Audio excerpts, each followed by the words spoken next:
అందరికి వందనాలు. వందనాలమ్మా.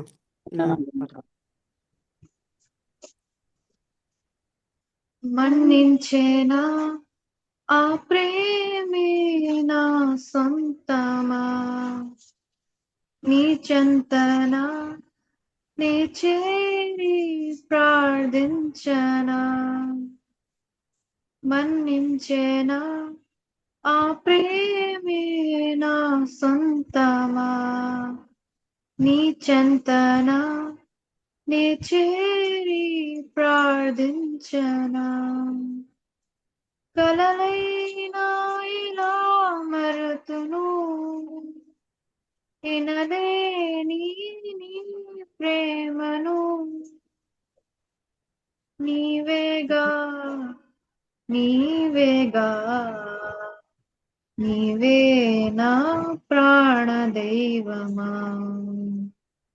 మన్నించేనా ఆ ప్రేమే నా సొంతమా, నీ చెంతనా నే చేరి ప్రార్థించనా.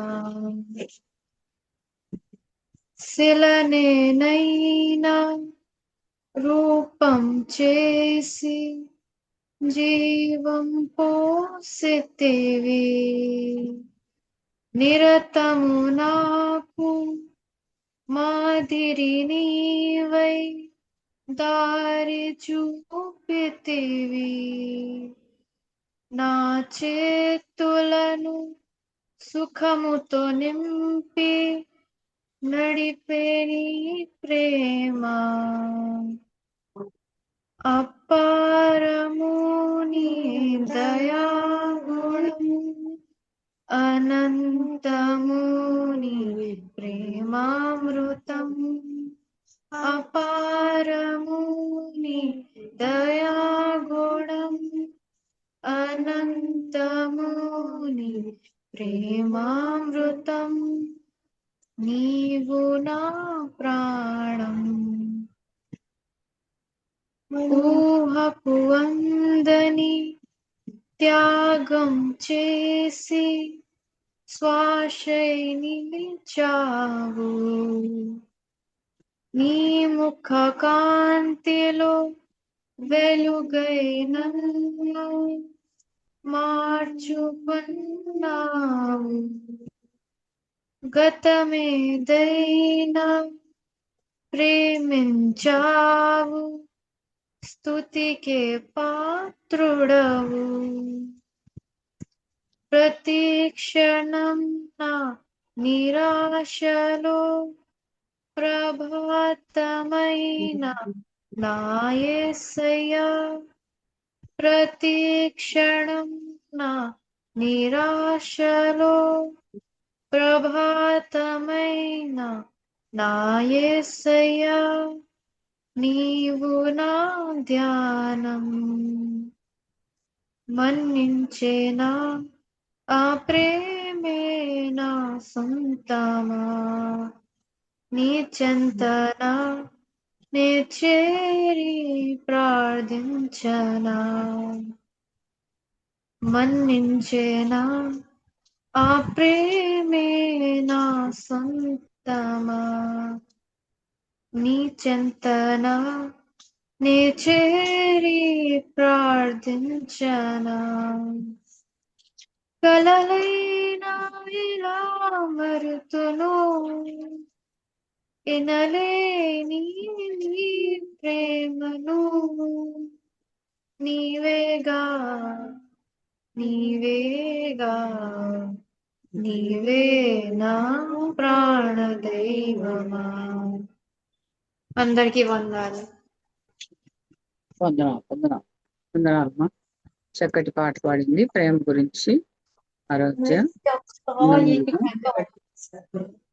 కంటిన్యూ చెయ్యి, ప్రాక్టీస్ చెయ్యి, పాట బాగా వాయిస్ వస్తుంది. దేవునికి వందనాలు. పేరు వచ్చిన అందరికీ వందనాలు. మరి ఇప్పుడు మనకి సంధ్యా వాక్యం ఇస్తుంది.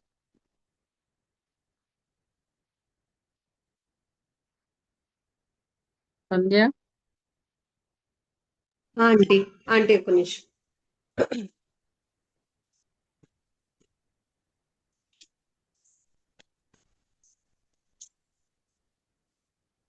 అందరికీ వందనాలు.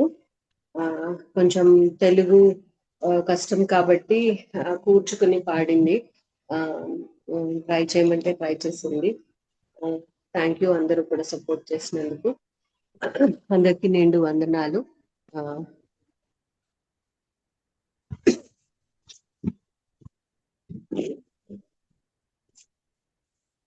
చిన్న ప్రార్థనతో వాక్యం స్టార్ట్ చేసుకున్నాము.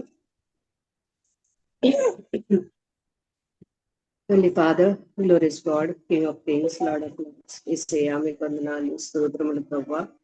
ఈ యొక్క సాయంకాలం ముందు మీ దయా రసమును బట్టి నాయన చల్లని నాన్న తల్లి చల్లపు తాగుతున్న సమయంలో మీ సన్నిధికి రావడానికి మీరు ఇచ్చిన గొప్ప మీ వందనాలు, స్తోత్రములు, కృతజ్ఞతలు ప్రభువా.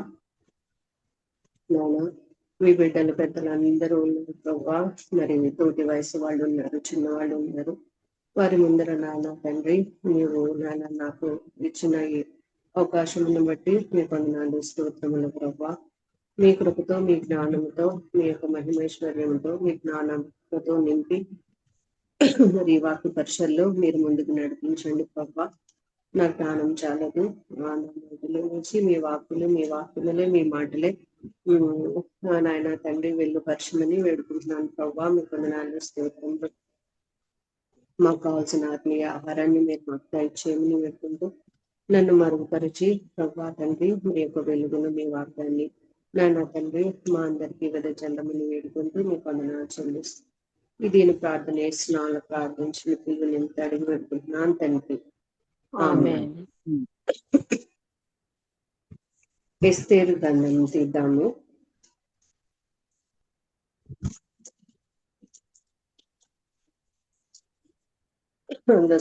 రెండో అధ్యాయము 5, 6, 7 వచనాలు చదువుదాము.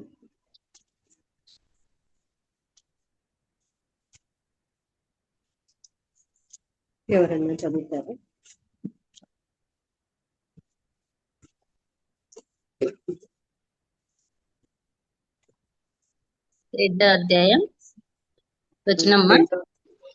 రెండో అధ్యాయం 5, 6, 7 వచనాలు. షూషన్ కోటలో బెన్యామీనీయుడగు కీషునకు పుట్టిన షిమీ కుమారుడగు యాయేరు వంశస్థుడైన మొర్దెకై అను ఒక యూదుడుండెను. బబులోన రాజైన నెబుకద్నెజరు యూదా రాజైన యెకొన్యాను పట్టుకొని పోయినప్పుడు ఇతడు యెకొన్యాతో కూడా యెరూషలేము నుండి చెరపట్టబడిన వారిలో ఒకడు. తన పినతండ్రి కుమార్తె అయిన హదస్సా అను ఎస్తేరు తల్లిదండ్రులు లేనిదై ఉండగా అతడు ఆమెను పెంచుకొనెను. ఆమె అందమైన రూపమును సుందర ముఖమును గలదై ఉండెను. ఆమె తల్లిదండ్రులు మరణము పొందిన తర్వాత మొర్దెకై ఆమెను తన కుమార్తెగా స్వీకరించెను. చాలండి, థ్యాంక్ యూ. ఇంకొక వచనం వచ్చేసి 4వ అధ్యాయము 13, 14. మొర్దెకై ఎస్తేరుతో ఇట్లు ప్రత్యుత్తరం ఇచ్చి, రాజనగరులో ఉన్నంత మాత్రం చేత యూదులందరికంటే నీవు తప్పించుకుందువని నీ మనస్సులో తలంచుకొనవద్దు. నీవు ఈ సమయమందు ఏమీయు మాటలాడక మౌనంగా నున్న ఎడల యూదులకు సహాయమును విడుదలయు మరి ఒక దిక్కు నుండి వచ్చును గాని నీవును నీ తండ్రి ఇంటి వారును నశించుదురు. నీవు ఈ సమయమును బట్టి ఏ రాజ్యమునకు వచ్చితివేమో ఆలోచించుకునమని చెప్పుమనెను. ఓకే, థ్యాంక్ యూ అండి. వెల్కమ్. చాలండి, థ్యాంక్ యూ అండి. ఎస్తేరు గురించి మనందరికీ స్టోరీ అంతా తెలుసు.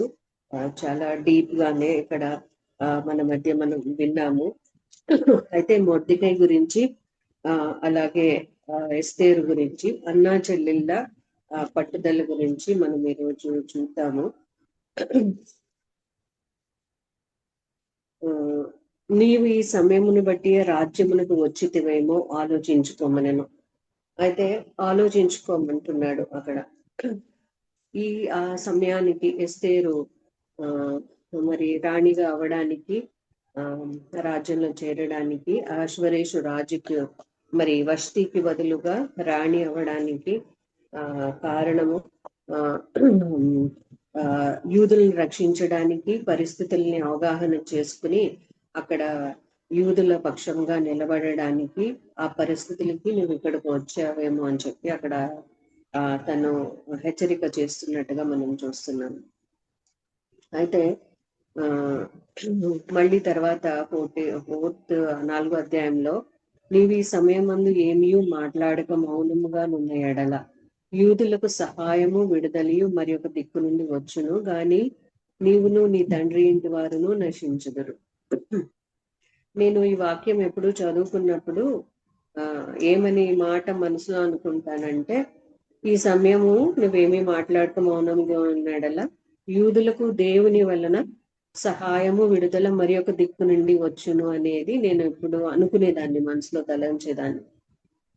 మొన్న ఇది ధ్యానం చేస్తూ ఉంటుండగా నేను విన్నాను కూడా, ఇక్కడ దేవుడు అనే పదం లేదు అని అన్నారు. వెంటనే గబగబా బైబిల్ తెరుచుకుని నేను ఇన్నాళ్ళు మనసులో దేవుడు సహాయం వేరే చోట నుండి ఇస్తాడని కదా మనసులో అనుకుంటున్నానని వెతుక్కున్నాను.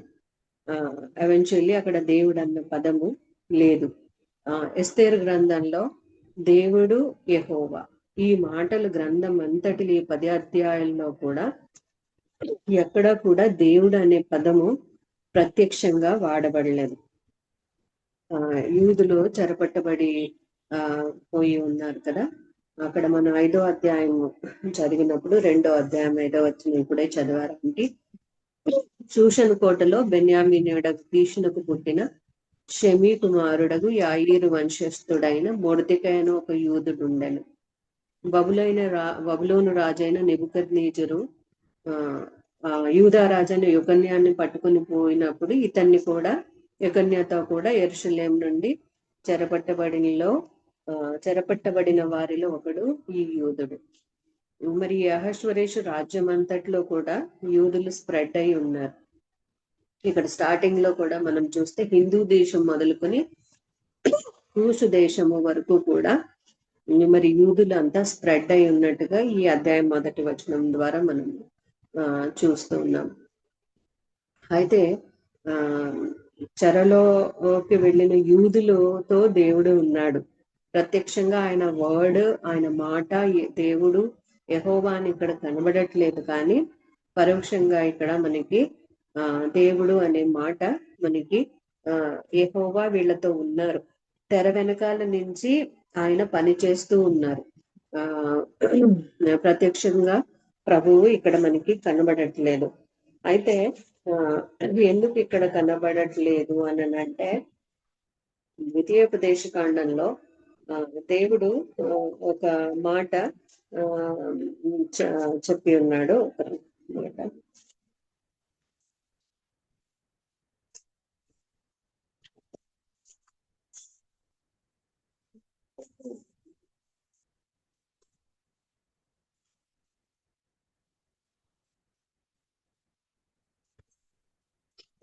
ప్రేక్షకులు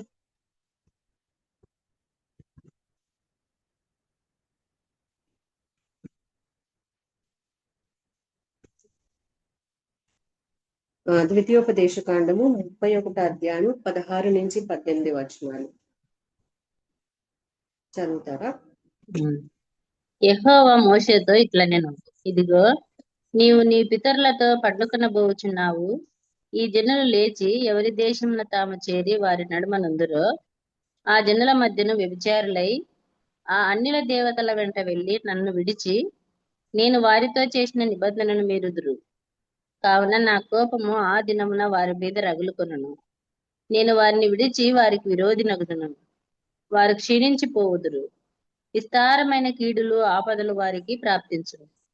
ఆ దినమున వారు మన దేవుడు మన మధ్య నుండకపోయినందున గదా ఈ కీడులు మనకు ప్రాప్తించిననుకొందురు.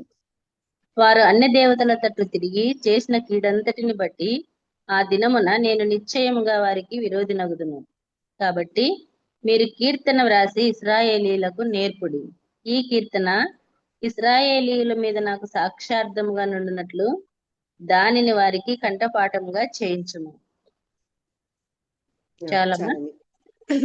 17లో నా ముఖమును దాచుకుందును అని ఉంది. I will hide my face from them అని ఉంది.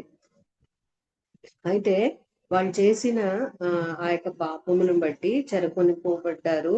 ఆయన దేవుడు వారితో ఉండనని మాట ఇచ్చారు. లో అమ్మి అంటారు. అయితే ఆయన ముఖం దాచుకున్నాడు, కానీ ఆయన పేరు ఇక్కడ కనబడలేదు. కానీ యూదుల పక్షాన, ఆయన బిడ్డల పక్షాన ఆయన ఇక్కడ పని చేస్తూ ఉన్నారు. మొదటి అధ్యాయం నుంచి చివరి 10వ అధ్యాయం వరకు చూస్తే ఎస్తేరు గ్రంథంలో మన ప్రభు అయిన యెహోవా, తండ్రి అయిన దేవుడైన యెహోవా మరి తెర వెనక ఉండి పని చేస్తూ ఉన్నారు. లోపల పౌరుషం ఇస్తూ ఉన్నారు. మొర్దెకై ఎస్తేరులో పట్టుదల పుట్టిస్తూ ఉన్నారు. యూదులందరిలో ఏకత్వము ఉండేలా దేవుడు ఇక్కడ కనపరుస్తూ ఉన్నాడు. అయితే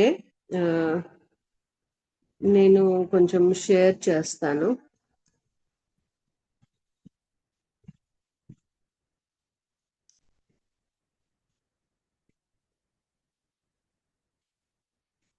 కనబడుతుందా అండి? షేర్ చేశాను ఒకటి.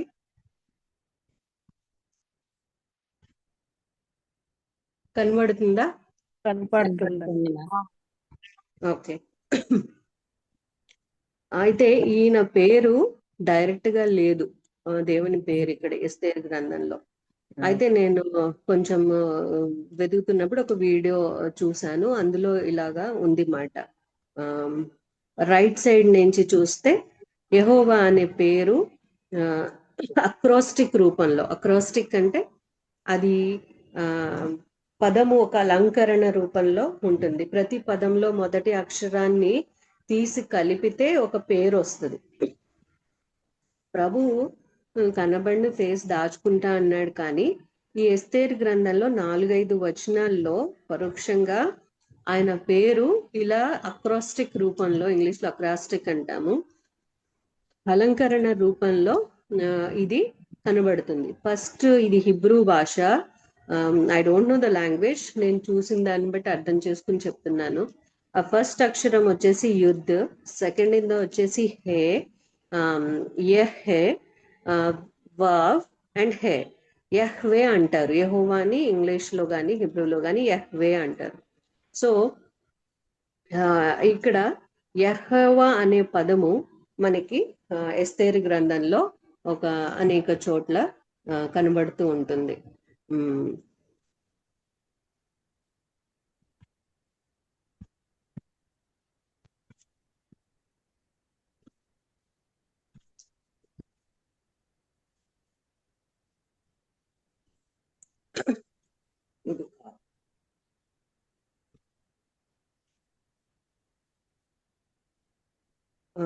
ఇందులో ఎస్తేరు 7:7లో ఇది ఈ క్లిప్ కనబడుతుందా ఇప్పుడు? కనపడుతుంది. Okay. Because determined against him, the evil against him determined because. కానీ రైట్ సైడ్ నుంచి చదివితే ఇక్కడ కూడా మనకి హైలైట్ అయిన గ్రీన్ కలర్ హెబ్రూ అక్షరాలు యెహోవా అనే పదాన్ని సూచిస్తూ ఉన్నాయన్నమాట. అక్రోస్టిక్ రూపంలో ఆయన ఇక్కడ కనపరుచుకుంటూ ఉన్నారు.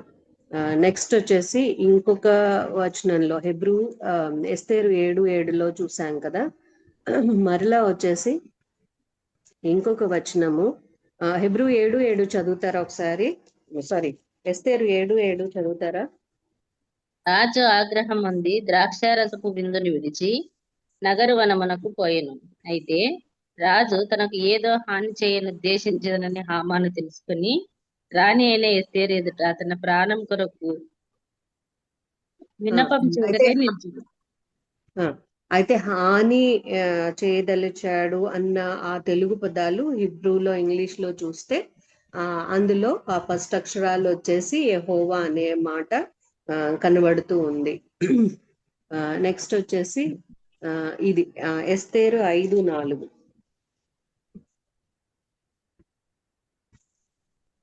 చదవరా అండి?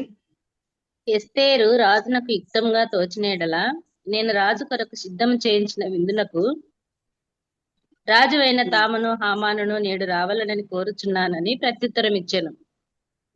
ఓకే.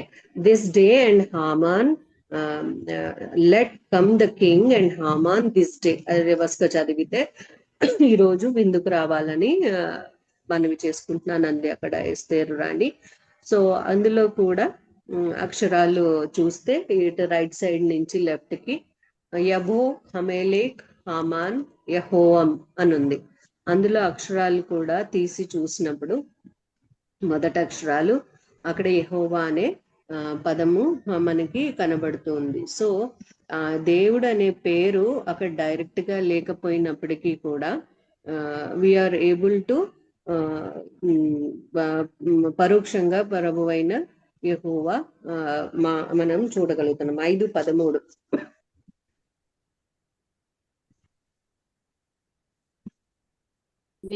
అయితే యూదుడైన మొర్దెకై రాజగుమ్మమున కూర్చుని ఉండుట నేను చూచినంత కాలము ఆ పదవి అంతటి వలన నాకు ప్రయోజనం ఏమీ లేదని అతడు చెప్పగా, చాలు అంతటిగా చెప్పగా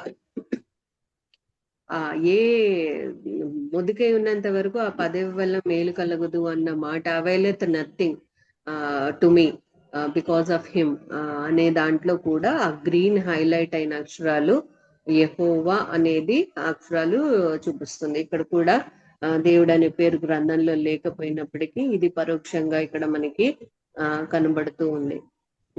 మరలా వచ్చేసి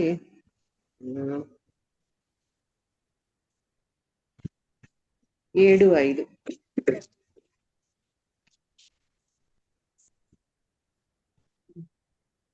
అందుకు రాజైన అహష్వేరోషు, ఈ కార్యం చేయుటకు తన మనసు దృఢపరచుకున్న వాడెవడు, వాడేడి అని రాణి ఎస్తేరును అడగగా, ఒక్క నిమిషం, ఇక్కడ అంతా మనం చూసిన వచనాల్లో అంత హామాను గురించి వస్తున్న మాటల్లో అక్కడ యెహోవా అన్న పేరు మొత్తం ఆ సెంటెన్స్ లో మనకి కనబడుతూ ఉంది. సో శత్రువు ఏది ప్లాన్ చేసినా గాని గాడ్ శత్రువు కంటే ముందు ఉన్నవాడుగా, అక్కడ ప్రత్యక్షంగా ఉన్నవాడుగా, ఆయన ప్రజల పక్షంగా ఉన్నవాడుగా ఇక్కడ మనం చూస్తాం. He and where is he, who is he and where he. ఇక్కడ అక్షరాల్లో కూడా మరి మనము యహ్వే అనే పేరు, యెహోవా పేరు మనము ఇక్కడ చూస్తున్నాడు. ఆయన చూస్తూ ఉంటాడు, అన్ని ఆయనకి తెలుసు. ప్రజలను ఆయన ప్రజలని ఆయన కొంచెం ఆయన ఫేస్ హైడ్ చేసుకున్నప్పటికీ కూడా పరోక్షంగా తెర వెనకాల ఉండి ఆయన బిడ్డల పక్షాన పనిచేసేవాడు. మొర్దెకైలో మనము పౌరుషము, యూదా మతం పట్ల, దేశం పట్ల పట్టుదల చెరలో ఉన్నప్పటికీ కూడా తర్వాత చెరలో ఉన్నప్పటికీ కూడా పట్టుదల చూస్తున్నాము.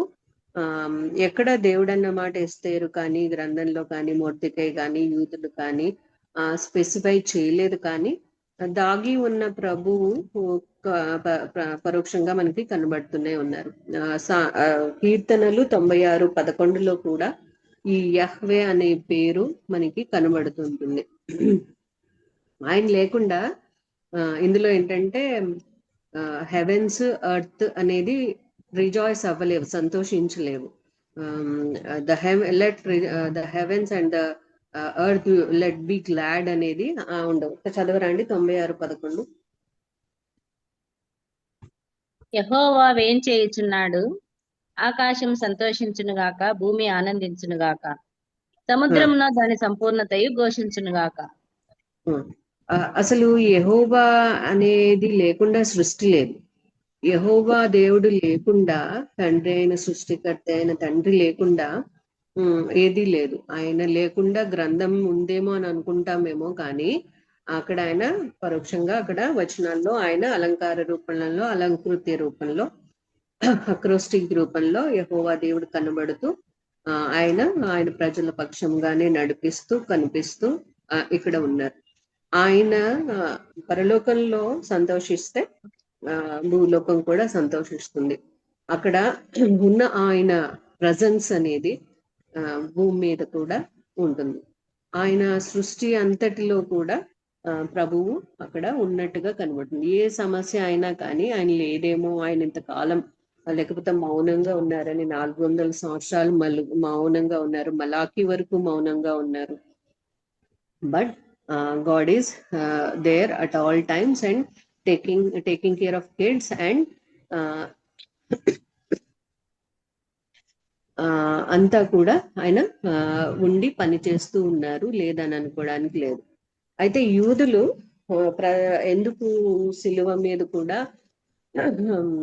జీసస్ నజరేత్ అనేది రాస్తూ ఉంటే కూడా ఎందుకు అది రాయొద్దు అని చెప్పేసి అని అన్నారంటే అందులో ఇక్కడ కూడా ఆ సిలువలో లాటిన్ అది తర్వాత గ్రీక్ హిబ్రూ భాషలో రాసినప్పుడు అందులో ఫస్ట్ లెటర్స్ అన్ని చూస్తే కూడా యెహోవా అనేది కనబడుతూ ఉంది. అది ఒక యూ షేప్ లెటర్ లా ఉంది, మీరు గమనిస్తే అక్కడ. So reverse U shape letter లో కనబడుతుంది హిబ్రూ భాష పైన రాసిన దాంట్లో. అయితే వాళ్ళు వద్దన్నారు. ఎందుకు వద్దని కోప్పడారు అని అంటే ఒక మీనింగ్ అందులో యెహోవా ఉందని. యూదులు లేకపోతే పాత నిబంధన వాళ్ళందరూ కూడా యెహోవా దేవుణ్ణే పాటిస్తూ ఉన్నారు, ఆ నామాన్నే. యేసుక్రీస్తుని ఆయన పుత్రుని అంగీకరించని వారుగా ఉన్నారు కాబట్టి ఆ పేరు రాయొద్దు అని అన్నారు. అయితే అక్కడ పిలాతు నేను రాసింది ఏదో రాసింది అని చెప్పాను. దేవుడు నిర్ణయించింది ఏ మనుష్యుడు కూడా తిరిగి తిప్పి రాయలేరు. సో అదొకటి. నెక్స్ట్ వచ్చేసి అక్కడ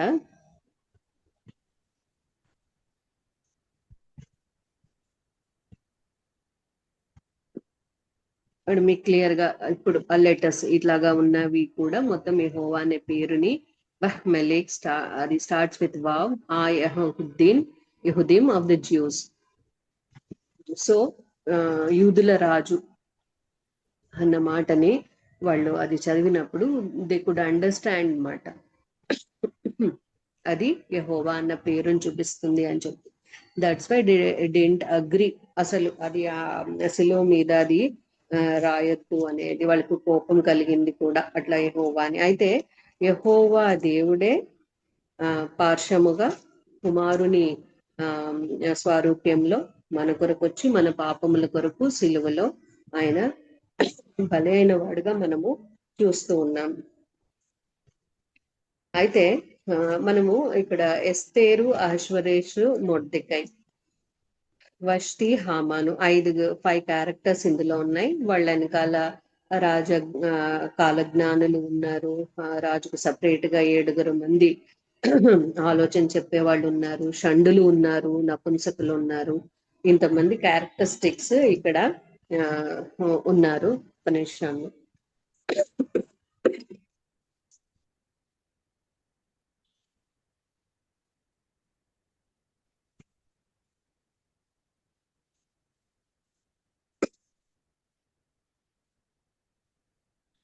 ఇంత క్యారెక్టరిస్టిక్స్ ఉన్నారు. ఫస్ట్ మనం వచ్చేసి ఇక్కడ చూసేది ఏంటంటే ఎస్తేరు గురించి కొన్ని పాయింట్స్ చూద్దాము.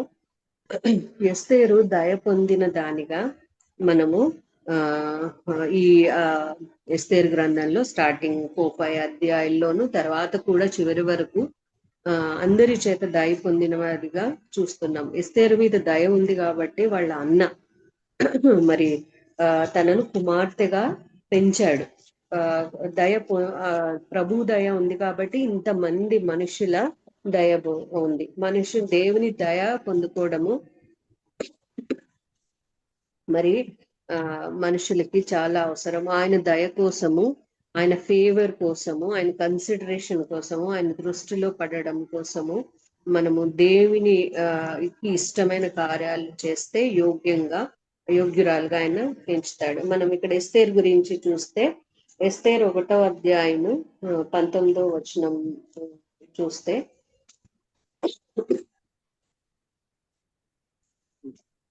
రాజునకు సమ్మతి ఆయన వష్టి రాజు అయిన అహష్వరేషు సన్నిధికి ఇకను రాకూడదను, తన యొద్ద నుండి ఒక రాజాజ్ఞ పుట్టవలెను.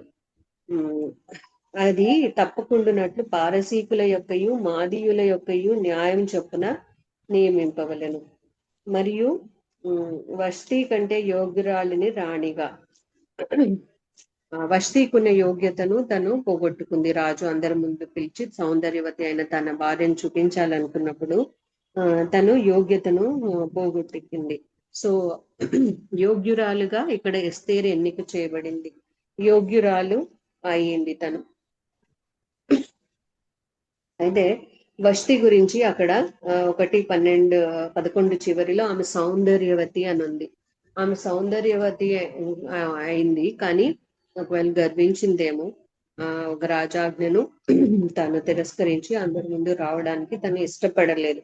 మరి తనకి బదులుగా ఇంకొక యోగ్యురాలు కావలసి వచ్చింది, అసలైన యోగ్యురాలు కావలసి వచ్చింది. అంత 127 సంస్థానములకు ఓ రాజైన అహష్వరేషు యొక్క ఆయన గొప్పతనం అంతా విందు చేసి అన్ని చూపించాడు కదా.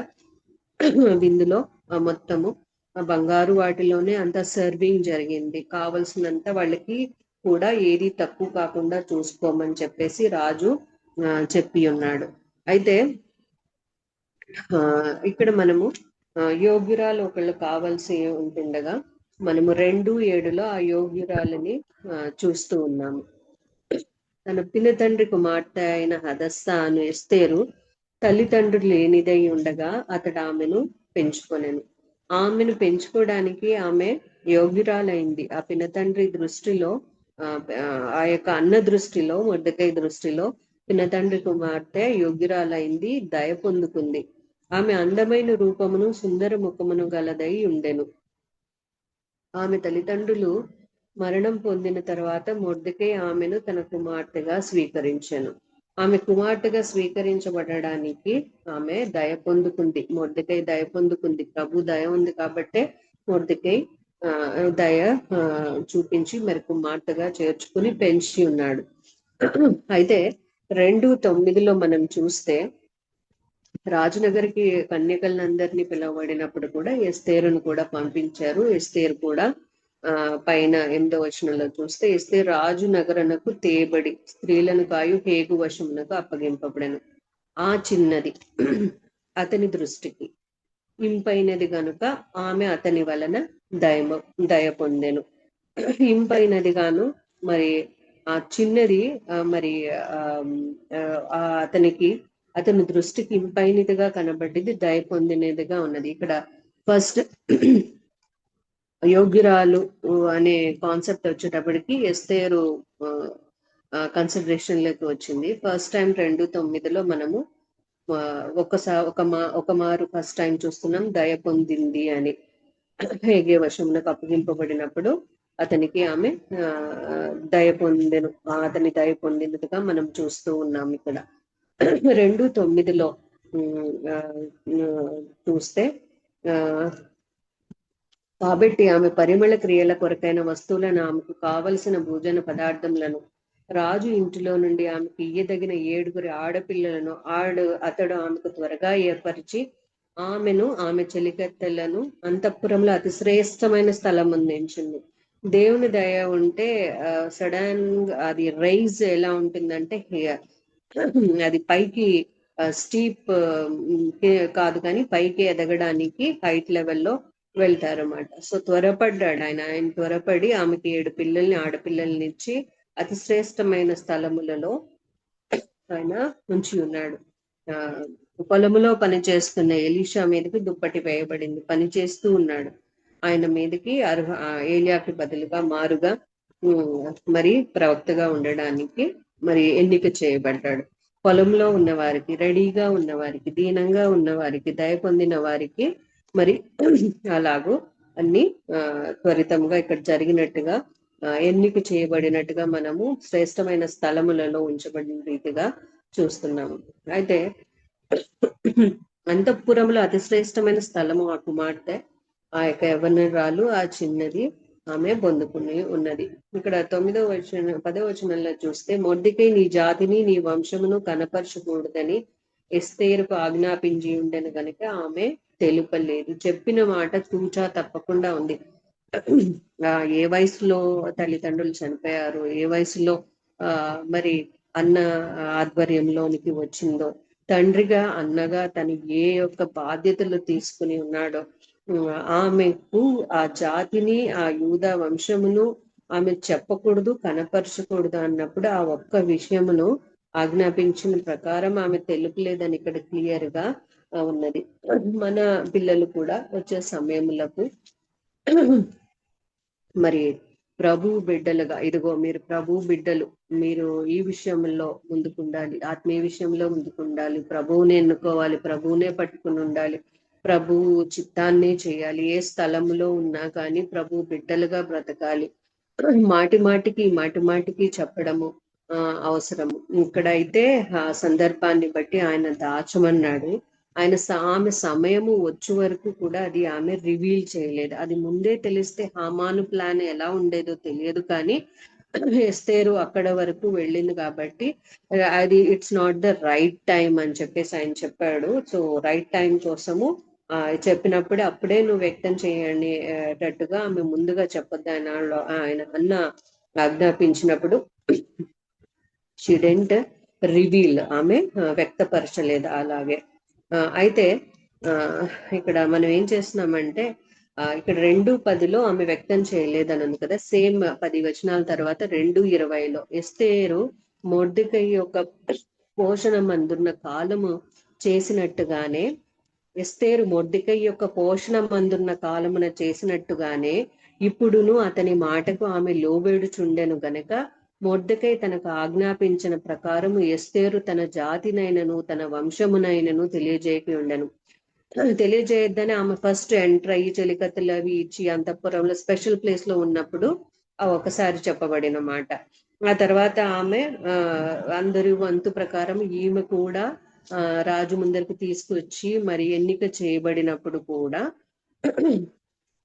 మొర్దెకై యొక్క పోషణ మందున్న కాలమున చేసినట్టుగానే మొర్దెకై దగ్గర పెరిగినప్పుడు ఆ కుమార్తె, ఆ బిడ్డ ఎలాగ ఉందో ఇప్పుడు కూడా అలాగే చేసింది. ఆయన ఆజ్ఞ ప్రకారమే చేసి మొర్దెకై మాటకు మహల్లులో ఉన్నప్పటికీ, ఆ రాజకోటలో ఉన్నప్పటికీ, వష్తి స్థానంలో వచ్చినప్పటికీ, మనుషుల ఆ యొక్క ఇతను హేగే వశమునకు వచ్చినప్పటికీ, అంతమంది చెలికత్తెలు ఇవ్వబడినప్పటికీ కూడా ఆ పోషణ కాలంలో ఏ విధేయతతో ఆ బిడ్డ ఉందో అదే విధేయతతో రాణి వంటి రాణి పొజిషన్ ఆ అమ్మాయికి వచ్చినప్పటికీ కూడా తన జాతినైనా ఆయన అన్న చెప్పినట్టు, తండ్రి చెప్పినట్టు వంశమునైనను తెలియచేయక ఆమె ఉంది. మన పిల్లలు మనం చాలా కష్టపడాలి, మాటికి చెప్పాలి, ఏదో సమయంలో వాళ్ళకి ఉపయోగపడుతుంది. మీరు దేవుని పిల్లలు, చాలా ఆజ్ఞలు నేర్పించాలి, చాలా నేర్పించాలి టైం టు టైం. నేను ఒకసారి ఏదన్నా విషయం పిల్లతో కానీ బాబుతో కానీ ఎదురైతే ఈ విషయంలో నేను చెప్పలేదు అనుకుంటా, ఇవి మళ్ళీ పిలిచి ఇలా కాదు, ఇలా ఉండాలి, ఈ సమయంలో ఇలా ఉండాలి, ఇలా మర్యాద చూపాలి, ఇలా ప్రేమగా ఉండాలి, దేవుని బిడ్డలుగా ఉండాలి అనే అంశాల్లో ఉండాలి. నేను ఒకటే మాట పదే చెప్పేది ఏంటంటే, నాకు ఆరోగ్యం బాగాలేనప్పుడు, భయం వేసినప్పుడు, ఇంతకు ముందు ఆపరేషన్స్ అయినప్పుడు, ఏది ఏమైనా కానీ మీరు దేవుణ్ణే పట్టుకుని ఉండాలి. మీకు ఎంత సమస్య వచ్చినా ఆయన్ని వదలకూడదు, ప్రత్యేకంగా ఉండాలి అనేది వాళ్ళకి నేను 2 సార్లు నొక్కి చెప్పాను నేను. అయితే ఏదన్నా వాటి చేత మళ్ళీపోవచ్చు, లోకంలో ఎంతో ఉంది, ఎంతో చూస్తారు. సో నేను వాళ్ళిద్దరిని అలాగే చెప్తూ ఉన్నాను, చెప్పాలి, ఇప్పుడైనా చెప్పాలి, పెళ్లి అయిన పిల్లలైనా కానీ చెప్పాలి, పెద్ద వయసు వస్తున్నా చెప్పాలి, మీరు 70-80 ఏళ్ళ వయసుకు వచ్చినా ఇంకా ఏదన్నా హెచ్చరికలు మాటలు అయ్యి ఉంటే చెప్పాలి. అయితే మన పిల్లలు మన పోషణ కాలంలో ఎలా ఉన్నారో ఆ తర్వాత వాళ్ళు పై స్థలములకు వెళ్ళినప్పుడు, పై అధికారంలోనికి వెళ్ళినప్పుడు, జీవితంలో అనుభవ క్షణాలలోనికి వెళ్ళినప్పుడు, ఒంటరిగా ఉన్నప్పుడు, వాళ్ళకి అప్పగించిన బాధ్యతలు ఉన్నప్పుడు, అప్పుడు కూడా దేవుని వాక్యానుసారమైన విధానం వాళ్ళు పాటించడానికి మన పోషణ కాలంలో ఎలా ఉన్నారో అప్పుడు కూడా వాళ్ళు అలాగ ఉండేలాగా వాళ్ళని మనము చెప్పి వాక్యము చేత, వాక్యం అనే ఉదక స్నానంతో వారిని మనం చెప్పుకుంటూ ముందుకు రావాలనేది నేను గ్రహించాను. మీ అందరికీ చెప్పడం కాదు, నాకు నేనే బోధించుకుంటున్నాను కూడా. సో తనకి హెడ్కి ఎక్కలేదు ఆ రాజరికం అనేది కానీ, ఆ గర్వం అనేది కానీ. హెడ్ స్ట్రాంగ్ గా మాత్రం షీ డెంట్ బికమ్. ఇక్కడ ఎంత తీయటి మాట కదా, అసలు ఎంత చక్కటి మాట కదా. ఆ పోషణ కాలంలో ఎట్లుండిందో ఆ బిడ్డ ఇప్పుడు కూడా సెలెక్ట్ చేయబడక ముందు చెప్తే అలాగే ఉందని అక్కడ మనం చూస్తున్నాం 10వ వచనంలో. ఆమె తెలుపలేదు అని ఉంది. ఎస్తేరునకు ఆజ్ఞాపించి ఉండెను కనుక ఆమె తెలుపలేదు. ఇక్కడ 20వ వచనంలో కూడా తెలుపలేదు పోషణ కాలంలో ఎలా ఉందో అనేది. నాకు ఆ మాట చాలా బాగా నచ్చింది. పోషణ కాలంలో ఎలా ఉందో ఇప్పుడు అలాగే లోబడెను. 2 మాటలు చాలా ఇంపార్టెంట్ ఇక్కడ. నెక్స్ట్ వచ్చేసి 15వ వచనంలో మనం చూస్తే ఇక్కడ మొర్దెకై తన కుమార్తెగా స్వీకరించుకొనిన తన పినతండ్రి అయిన అబీహయీలు కుమార్తెయగు ఎస్తేరు రాజునొద్దకు వెళ్ళుటకు వంతు వచ్చినప్పుడు స్త్రీలను కాయు రాజు యొక్క షండుడైన హేగే నిర్ణయించిన అలంకారము గాక ఆమె మరి ఏమియూ కోరలేదు. ఎస్తేరును చూచిన వారందరికీ ఆమె యందు దయ పుట్టెను. ఈ దయ పుట్టెను అనేది 3వసారి ఈ మాట ఆమె గురించి మనం వింటున్నాం ఈ వచనాలలో ఎస్తేరు గ్రంథంలో. సో తను పర్సనల్ క్యారెక్టర్ గా నిమిత్త మాత్రంగా ఉంది. తనకి ఏ అలంకరణ సూచించారో అదే ఉంది. ఇంకా వేరే వేసుకుంటానని, ఇంకా వేరే పర్ఫ్యూమ్స్ పెట్టుకుంటానని కానీ ఇంకా ఏదన్నా చేస్తానని కూడా అనలేదు. అమ్మాయి అందంగా ఉండడానికి, రాజు ముందర వెళ్ళడానికి ఇవి తగినవని వాళ్ళు నిర్ణయించుకుని హేగే అని వాళ్ళు నిర్ణయించినవి మాత్రమే ఉంది అక్కడ. తను అది దాటి వెళ్ళలేదు. ఎవరికైతే అప్పగింపబడిందో వాళ్ళకి లోబడే ఉంది. వాళ్ళకే కూడా తను అంత మంచిగా విధేయత కలిగి ఉంది. అక్కడ కూడా ఈ ప్రవర్తన వలన, పర్సనల్ క్యారెక్టర్ వలన ఆమె ఎస్తేరును చూచిన వారందరికీ ఆమె యందు దయ పుట్టింది. అందరి దయను ఆమె పొందుకుని ఉంది. అయితే ఇక్కడ 22వ వచనంలో మళ్ళీ మనం చూస్తున్నప్పుడు ఈ సంగతి మొర్దెకైకి తెలియబడినందున అతడు దానిని రాణి అయిన ఎస్తేరుతో చెప్పాను. ఎస్తుకే 2 ద్వారపాలకులు మరి రాజుకి అగ్నెస్ట్ గా వాళ్ళు ప్లాన్ చేస్తారు కదా ఆయన చంపడానికి ప్లాన్ చేసినప్పుడు మరి మొర్దెకై వెళ్ళి ఎస్తేరుతో చెప్తే అది తనిఖీ చేయబడినప్పుడు అది కరెక్ట్ అని తెలిసింది. వాళ్ళిద్దరిని హ్యాంగ్ చేస్తారు కదా, ఉరి తీస్తారు. అయితే ఈ విషయము ఎస్తేరు ఏం చేస్తుంది, 22వ వచనంలో ఎస్తేరు మొర్దెకై పేరట. అన్న అంతలా చూశాడు కదా, అన్న గ్రహించిన విషయాన్ని, అన్నకు తెలిసిన ఇన్ఫర్మేషన్ ని, అన్న తెలియజెప్పిన ఇన్ఫర్మేషన్ ని ఇక్కడ మొర్దెకై పేరటే ఆ రాజునకు తెలియచేసింది. ఏదో తన సొంతంగా తెలియచేయలేదు.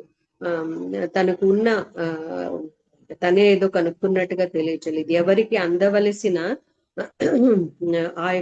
ఎవరు కరెక్ట్ పని చేశారు, వాళ్ళ అన్న చేశాడు, వాళ్ళ అన్న కనుక్కున్నాడు, ఆ తండ్రి కనుక్కున్నాడు, ఆయన పేరటే రాజుకి తెలియచేసింది అనేది ఇక్కడ మనం చూస్తున్నాం.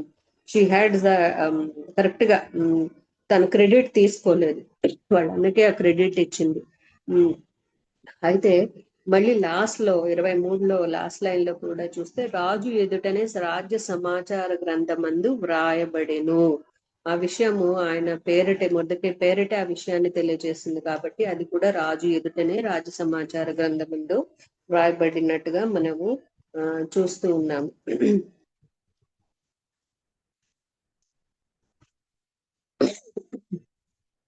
ఇంకోటి వచ్చేసి 7:3లో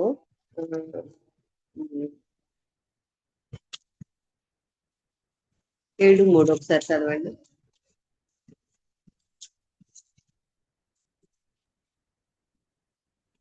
చదువుతారు. అప్పుడు రాణి అయిన ఎస్తేరు ఇలా ప్రత్యుత్తరం ఇచ్చెను, రాజా, నీ దృష్టికి నేను దయ పొందిన దానినైన ఎడల రాజవైన తమకు సమ్మతి అయితే నా విజ్ఞాపనను బట్టి, నా ప్రాణమును, నా మనవిని బట్టి నా జనులను నాకు అనుగ్రహింపబడుదురుగాక. ఇక్కడ నాకు ఎస్తేరు గురించి ఇక్కడ నచ్చిన ఇంకొక మాట ఏంటంటే, నా జనులను, నా జాతి వారిని నీ దృష్టికి నేను దయ పొందిన దాన్ని అయితే, ఇంకా అడుగుతుంది, దయ పొందింది చాలా మటుకు ఫస్ట్ 3 అధ్యాయాలు ఉన్నాయి. అయినప్పటికీ ఆయన్ని రాజును వేడుకుంటుంది, నేను దయ పొందిన దాన్ని అయితే సో మీకు సమ్మతి అయితే నా విజ్ఞాపనని బట్టి, నా ప్రాణమును నా మనవిని బట్టి నా జనులను నాకు అనుగ్రహించుతారు గాక అని చెప్పేసి తను అంటూ ఉంది. తను ఎంత కన్సర్న్ గా ఉంది. చాలా అయితే ఇప్పుడు మనము నేను ఇక్కడికి వచ్చాను, నా కజిన్ మ్యారేజ్ కి వచ్చాను. నా తర్వాత నేను ఒకదాన్ని ఇప్పుడు అయ్యాను. నా తర్వాత వాళ్ళు కూడా క్రిస్టియన్ మ్యారేజ్ చేసుకోవాలని నన్ను చూసిన పరిస్థితులను బట్టి అలా అవ్వలేదు. నాకు ఎంతో హృదయంలో దుఃఖం కలిగింది, నా తల్లికి దుఃఖం కలిగింది.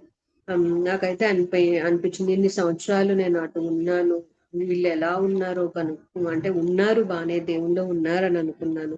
కానీ వచ్చిన వాళ్ళు ఎంత మటుకు ఉన్నారు అనేది, వారి గురించి కన్సర్న్ ఎంతవరకు పెట్టాను నేను అనేది నాకు బాధ కలిగింది. ఉన్నారని అనుకున్నాను కానీ వాళ్ళ గురించి కనుక్కోవడము, వాడి గురించి మాట్లాడడానికి కొన్ని సందర్భాలు కుదరలేదు. నేను సంవత్సరానికి ఒకేసారి వచ్చేదాన్ని. కానీ ఇప్పుడు తను ఏంటంటే సమయం వచ్చినప్పుడు నా ఇంటి వారు, నా జనులు అని చెప్తుంది. అక్కడ దాయమన్నాడు, ఇప్పుడైతే క్లియర్ గా చెప్తూ ఉంది. విషయం బయటకు వచ్చింది కాబట్టి, మీదకు వచ్చింది కాబట్టి నా జనులు అని చెప్తూ ఉంది. మనం ప్రభు దగ్గర నా ప్రాణమును, నా జనులను, నా బంధువులను, నా తండ్రి ఇంటి వారిని, తోబుట్టులను, కజిన్ బ్రదర్స్ ని, సిస్టర్స్ ని, అత్తమామలను, దూర బంధువులను, వీళ్ళందరినీ జ్ఞాపకం చేసుకుని మనం ప్రభువైన యెహోవా ఎదుట నేను దయ పొందిన దాన్నైతే, మేము దయ పొందిన వారమైతే వాళ్ళని మాకు అనుగ్రహించు దేవా, వారి ఆత్మలను అనుగ్రహించు దేవా. వాళ్ళకి సువార్త చెప్పే అవకాశమును మనము రెడీగా ఉండి చేయాలి. ఒక చోట ఇంకోటి ఏంటంటే వాళ్ళ జనులను కాపాడుకోవడానికి మొర్దెకయ్యను ఎస్తేరు ప్రయాసపడ్డారు. తర్వాత ఇక్కడ ఎస్తేరుతో అంటూ ఉన్నాడు కదా ఆయన, వాళ్ళ అన్న విసిరిన సవాలుని తీసుకుంది, వాళ్ళ అన్న చెప్పిన మాటను సవాలుగా తీసుకుని మరి తన ప్రాణం నష్టమైనా మరణమైనా కానీ రాజు ఆ యొక్క బంగారు దండం చూపిస్తేనే ఆయన ముందరికి వెళ్ళాలి కదా. డేర్ చేసిన వారియర్ బ్రైడ్ ఆమె. So we are also warrior brides. ఆయన రక్తం చేత కడగబడిన, యేసుక్రీస్తు రక్తం చేత కడగబడిన మనం కూడా వారియర్ బ్రైడ్స్. సో మన జనులు, మన ఇంటి వారు, మన వంశము వారు, మన జాతి వారు రక్షింపబడాలని మనము ఆయన్ని వేడుకొనాలి. ఆయన రాజదండము, ఆయన యొక్క బంగారు దండము మన తట్టు తిప్పడానికి, చూపించడానికి, దయ పొందుకోవడానికి మనము వాళ్ళని అడగాలి. ఆయనది గొడవలు ఏమన్నా ఉంటే, బంధువుల మధ్య ఏదన్నా ఉన్నా గానీ ప్రాకులాడాలి. I was waiting. చందు ఒకసారి చెల్లి మాట్లాడేటప్పుడు తన హిందూయిజం గురించి చెప్తుంది. ఓపికతో వింటున్నాను. ఇంతకు ముందు అయితే ఖచ్చితంగా నేను క్రిస్టియన్ అలా పాటించిన దాన్ని, ఇప్పుడు ఓపిక పడుతున్నాను. ఆ యొక్క 9 లక్షణాలు ఓపిక పడుతున్నాను. ఏదో సమయంలో తనకు ఉపయోగపడతానేమో, ఏదో ఒక సమయంలో దేవుని ప్రేమను నేను కనపరచాలి. ఒక్క పొల్లు మనలో తేడా కనబడితే తిరగరు, వాళ్ళు రారు, మన మాట వినరు, సాక్షార్థంగా ఉండాలి.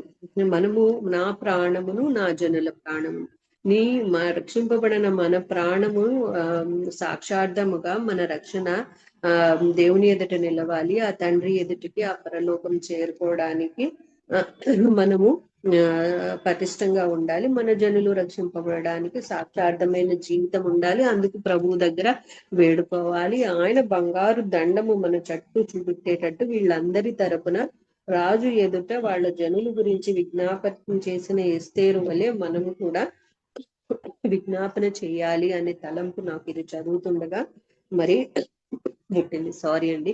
8వ వచనం, 8వ అధ్యాయం 3వ వచనం, 4, 5, 6 సారి త్వరగా 8, 3, 4, 5, 6.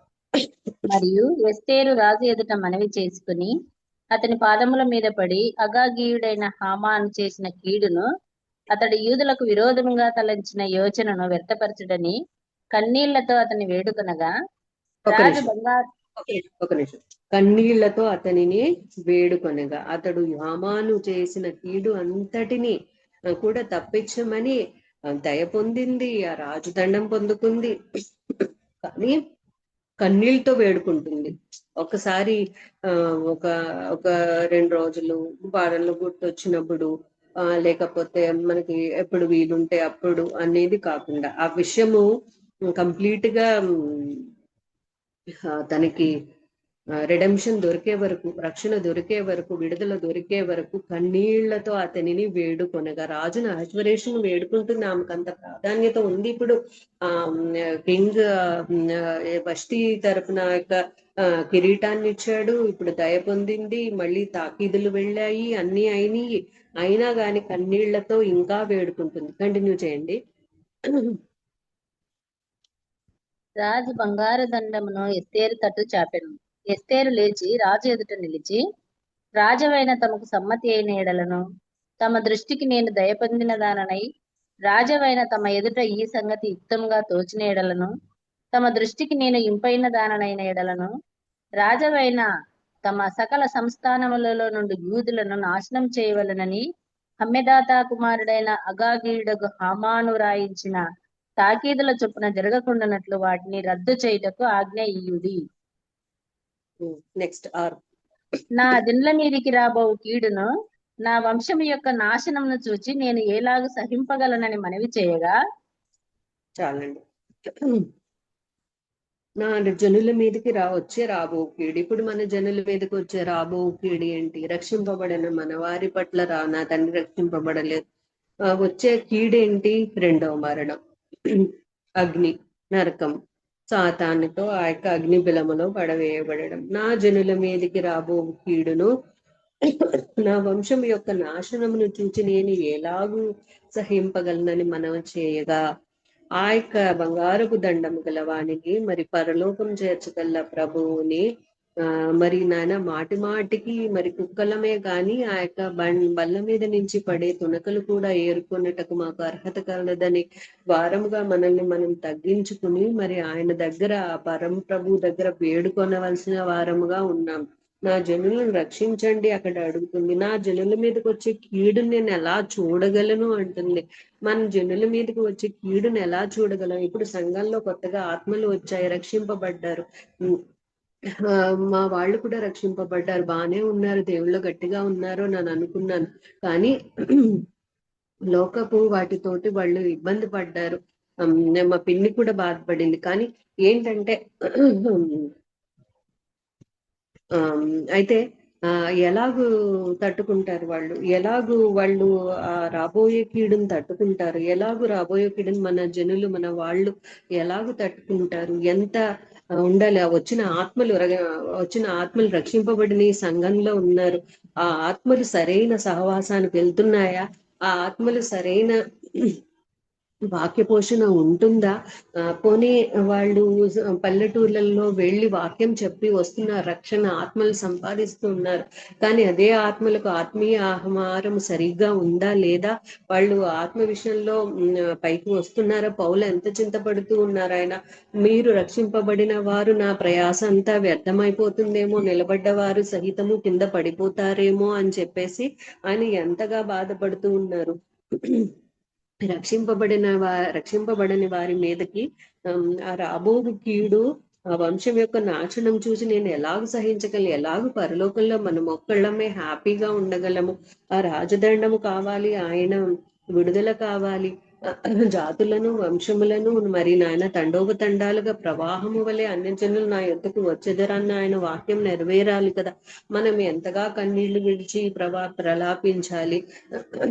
తాకీదులు వెళ్ళాయి కానీ తను టు ద గ్రౌండ్ అన్ని చోట్ల అందరూ రక్షింపబడడానికి ఎంత తాపత్రయపడుతుంది, ఎంత ఆశ కలిగి ఉంది, ఎంత తాపత్రయం ఉంది. మనం ఎంత తాపత్రయం కలిగి ఉండాలి రక్షింపబడడానికి ఆత్మల గురించి. ఒక సువార్త ప్రయాస అయితే వారు రక్షింపబడిన వారు నిలబడ్డారో లేదో అని చూసుకోవడానికి అదొక మన బాధ్యత అయితే, రక్షింపబడని ఇంకా మన అనుజనులు మన బంధువులు రక్షింపబడడానికి రాబోయే కీడును, జనుల మీదకు వచ్చే కీడును నాశనమును తప్పించడానికి మరి మనం ఎలా సహించగలం? ఎంత ప్రయాసపడాలి, ఎంత ప్రార్థన పడాలి? ఎలాగూ ఆ రాజదండమును ఆ యొక్క పరలోకము లో కూర్చున్న కుడిపార్శ్వమందు ఉన్న ప్రభువు దయ మన వాళ్ళ మీద పడాలని మనము ప్రాధాయపడాలో ఒకసారి ఆలోచిద్దాము. అది అని అక్కడ ఒక మాట అంది. తర్వాత ఒక మాట అహశ్వరేషు గురించి త్వరగా చూద్దాము. అహశ్వరేషు 1:20 ఆయన్ని చూస్తే, మరియు రాజు చేయు నిర్ణయము విస్తారమైన తమ రాజ్యమంతటా ప్రకటించిన ఎడల గనురాలు గాని అల్పురాలు గాని స్త్రీలందరూ తమ పురుషులకు సన్మానించుదరని చెప్పాను. రాజు తనంతట తాను డిసైడ్ చేయలేదు. కానీ ఇక్కడ 13వ వచనంలో చూస్తే, విధిని రాజధర్మమును ఎరిగిన వారందరి చేత రాజు ప్రతి సంగతి పరిష్కరించుకునేవాడు గనక ఈయనకు ఒక మంచి క్వాలిటీ ఉంది. రాజధర్మమును విధిని ఎరిగిన వారందరి చేత తనకు వచ్చిన ఆలోచన గాని ముందిచ్చిన సమస్యను గాని పరిష్కరించేవాడుగా ఆయన ఉన్నాడు. మన ప్రభువు మన గురించి ఆలోచించి పరిష్కారం చేసేవాడుగా ఉన్నాడు. ఆయన తట్టు మనం చూడాలి. ఈయన్ని అన్యుడు, నేను అన్ని రాజుని దేవునితో పోల్చట్లేదు, కానీ ఆయనలో ఉన్న క్వాలిటీ ఏంటంటే వచ్చిన సమస్యను ఆయన కాలజ్ఞానం పిలిచి ఉన్నాడు. మన ప్రభువు అయితే కాలగతులను ఎరిగిన వాడు, అన్నీ ఎరిగిన వాడు. ఆయన ఆలోచించి మనకి మేలు చేయవాడు, యోగ్యులను ఎంచువాడు. ఆయన నేల మీద ఉన్న వారిని ఎత్తువాడుగా మనము చూస్తున్నాం. ఇక్కడ 2:17 అహశ్వరేషు రాజును చూస్తున్నప్పుడు, స్త్రీలందరికంటే రాజు ఎస్తేరును ప్రేమించను, కన్యకులందరికంటే ఆమె అతని వలన దాక్షిణ్యములు పొందని. ఇక్కడ కూడా దయా అనే మాట ఎస్తేరు గురించి మనము ఇక్కడ చూస్తున్నాం. అతడు రాజ్య కిరీటమును ఆమె తల మీద ఉంచి ఆమెను వష్టికి బదులుగా రాణిని నియమించను. దేవుడు తెర వెనక ఉండి నడిపిస్తూ ఉంటుంటే ఈ రాజు కూడా ఒక అంశం, ఒక వెజల్. ఎస్తేరు యూదులు రక్షింపబడడానికి, మొర్దెకై రక్షింపబడడానికి ఈయన ఒక వెజల్ గా వాడబడ్డాడు. అయితే 9వ అధ్యాయము 11-12 వచనాలు చూస్తే, ఎస్తేరులో ఆ దినమును శూషణ కోట యందు చంపబడిన వారి లెక్క రాజునకు తెలియజెప్పగా, ఆ దినమును శూషణ కోట యందు ఎవరైతే యూదులకు విరోధులుగా ఉన్నారో, యూదులను సంహరించాలన్న ప్లాన్ ఎవరికైతే ముందు దాఖిల్ ద్వారా ఇవ్వబడిందో, అయితే వాళ్ళనే సంహరించిన లెక్క రాజుకి తెలియబడుతూ ఉంది. హీఈస్ ప్రామినెంట్, ఇక్కడ కూడా ఉన్నాడు ఆయన. తర్వాత రాజు రాణి అనే ఎస్తేరుతో, యూదులు శూషణ కోట యందు 500 మందిని, హామాను యొక్క 10 మంది కుమారులను బొత్తిగా నాశనం చేసి ఉన్నారు. రాజు యొక్క కొదువ సంస్థానంలో వారు ఏమి చేసి ఉందరో, ఇప్పుడు నీ మనవి ఏమిటి అని అడుగుతున్నాడు మన ప్రభువు. నీ మనవి ఏమిటి? ఆయన దిగి వచ్చేలాగా ఆయన ప్లీజ్డ్ గా మనం ఉండాలి. అది నీకు అనుగ్రహింపబడును. ఆయన అనుగ్రహించే వాడుగా ఉన్నాడు. మన విన్నపములు వెళ్ళి కన్నీళ్లతో ఆమె అడిగినప్పుడు, ఇంకా ఏం చేయాలి, ఏం చేయాలి నీకు అని చెప్పేసి రాజు కనుక్కుంటూ ఉన్నాడు. మన ప్రభువు మనల్ని కనుక్కునే విధంగా ఆయన దగ్గర మనము కనిపెట్టి ఉండాలని నేను చదువుతుండగా గ్రహించాను. నీకు అది అనుగ్రహింపబడును, నీవు ఇంకనూ అడుగునదేమి అది దయచేయబడునని సెలవీయగా. అయితే ఇంకా సెలవీయగా అని ఆయన అక్కడ ఇస్తూ ఉన్నాడు. ఇక్కడ ఈ విషయాలు మన ఐశ్వరేష్ గారి గురించి చూసాము. మొర్దెకై నుంచి చూస్తే మనము 2:5 ఆయన ఒక యూదుడు, చెరపట్టబడిన వారిలో ఒకడు. యొకన్యాతో అనే రాజుతో చెరపట్టబడిన వారితో ఒకరితో వెళ్ళిన వాడు ఆయన. 2:10 ఆమె ఆ చెల్లికి, ఆ కుమార్తెకు, మరి ఎంతో మంది పాత నిబంధనలో చూసాం, అన్నలు చెల్లెను సరిగా చూడని వాళ్ళు, చర్చిన వారిని చూస్తున్నాం. ఇక్కడ ఈ అన్నయ్య అయితే ప్రత్యేకంగా చూసి ఉన్నాడు, కుమార్తెగా చూసి ఉన్నాడు, తండ్రి బాధ్యత వహించి ఉన్నాడు. ఒక ఇన్స్ట్రక్షన్ ఇస్తున్నాడు, నీవు ఖచ్చితముగా అది చెప్పొద్దు, ఏ జాతి, నువ్వు యూదా జాతి బిడ్డవని కానీ నీ వంశమని కానీ చెప్పొద్దు అని చెప్పి ఇన్స్ట్రక్షన్స్ ఇస్తూ ఉన్నాడు. టైం టు టైం ఈ 2 సార్లు ఇక్కడ చూస్తున్నాం. 2:10 చూస్తున్నాం, 2:20 చూస్తున్నాము. నువ్వు చెప్పొద్దు అన్నది విషయము మనము చూస్తూ ఉన్నాము. ఆమె పాటించినట్టుగా కూడా చూస్తున్నాము. So time to time instruction ఇవ్వాల్సిన విన్నా వినకపోయినా ఆపదగల సమయములో పిల్లలు మనము దేవుని గురించి ఇన్స్ట్రక్షన్స్, వాళ్ళు ఉండవలసిన పరిధిలో ఉండవలసిన ఇన్స్ట్రక్షన్స్ టైం టు టైం మనం చెప్తూ ఉంటే ఏదో ఒక టైంలో వాళ్ళ మనసులో, వాళ్ళ మెదడులో మనం చెప్పిన ఇన్స్ట్రక్షన్స్, వాక్యమును చూపించి చెప్పిన ఇన్స్ట్రక్షన్స్ వాళ్ళకి అవసరార్థమై ఆ పరిస్థితికి అనుకూలంగా వచనం వాళ్ళల్లో కంపల్సరీ కదలాడుతుంది, దేవుడు మాట్లాడుతూ ఉంటాడు. అయితే ఇక్కడ 2:11 మనము చూసినట్లయితే, ఎస్తేరు ఎలాగుండెనో అదియు ఆమెకేమీయు సంభవించిన అదియు తెలుసుకున్నట్టుకై అంతఃపురం యొక్క ఆవరణం ఎదుట ప్రతి దినము మొర్దెకై తిరుగులాడుచుండెను. He is watching over her sister.